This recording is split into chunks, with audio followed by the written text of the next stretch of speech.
Welcome, dear Thriver, to Thriver TV. Today, I want to talk to you about how narcissists abandon you when you need them the most and how devastating it is. So let's dive straight into some examples of this. You're feeling poorly and the narcissist ignores this and tells you everything that is wrong with them and then demands your attention. I know you've had that happen. Or maybe you have had a friend or a boss turn on you, or a family member, or something horrible has happened and the narcissist gets angry with you and blames you, or even agrees with whoever is hurting you. Maybe you've suffered a terrible shock or a loss in your life to do with a loved one or your job or a pet. And the narcissist is not supportive and even attacks you and blames you for it. Maybe you've just received a terrible medical diagnosis, and rather than the narcissist be with you by your side as your family member or your carer or your partner or your spouse, they attack or ignore you and completely pull away. They may even disappear. And heaven forbid, if you get any attention from other people, the narcissist will discredit you and them and try to come between this in some way.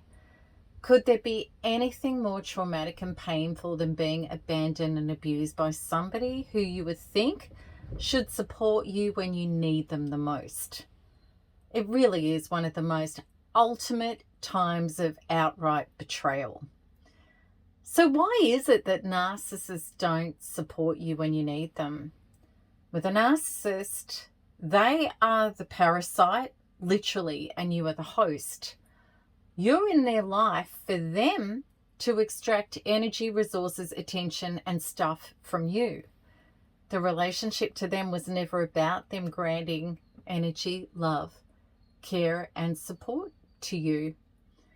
Narcissists are a no self. This is the truth about them. They have self-divorced their inner being and they've created a fictitious false self in its place, and that's the lens that they're living through. That's their life.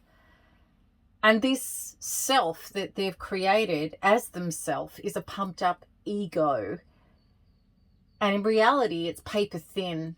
It's incredibly insecure, and it needs constant attention and feeding to maintain itself. So the narcissist, quite simply, has got no inner resources, no real good stuff or self-maintained and created energy to hand out to others. There's nobody home there. So the narcissist is always on the hunt for energy from outside of themselves, otherwise known as narcissistic supply, to self-regulate their necessary superiority. And they don't have the resources to give out to others. There's a little bit there which they can use as a tool to get a payoff, but there's no resources that they can spare to give out without a payoff.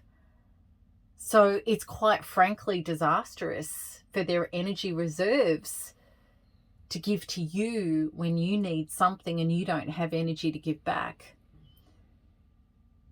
And the narcissist feels dead on the inside if they're giving energy out without a payoff.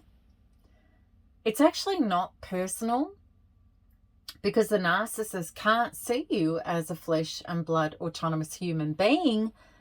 They don't even see themselves that way because they've denied their true inner humanity and created a false fictitious self in its place. So they don't believe, they can't even connect to you deserving genuine concern, care, and consideration. There's just not those resources to give unless it's an act to get something. So when you're down and you're out of resources, it makes the narcissist feel horrified to care for you. Okay, so the narcissist is never going to supply your needs in a genuine, durable way unless it's to get something. but you can be that person to yourself. The narcissist presented themselves as our savior, as our God, as everything to us. Or maybe, we projected that belief onto them. And definitely as a parent or as a family member or an authority figure in our life, we've believed that this person is supposed to have our best interests at heart, yet a narcissist doesn't. And as a love partner, we believe that this person is a co-provider of love, approval, support, and security for us. But as a narcissist, they're anything but.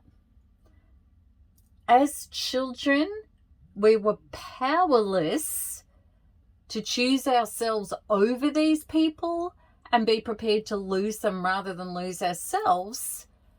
Yet as adults, this is exactly the passage to heal and recover ourselves that we need to take. And many of us as adults didn't initially realize this. And I was one of them, because personally, I thought I was capable and confident in my life. Yet with the narcissist, I felt like a broken child and that I'd die without him.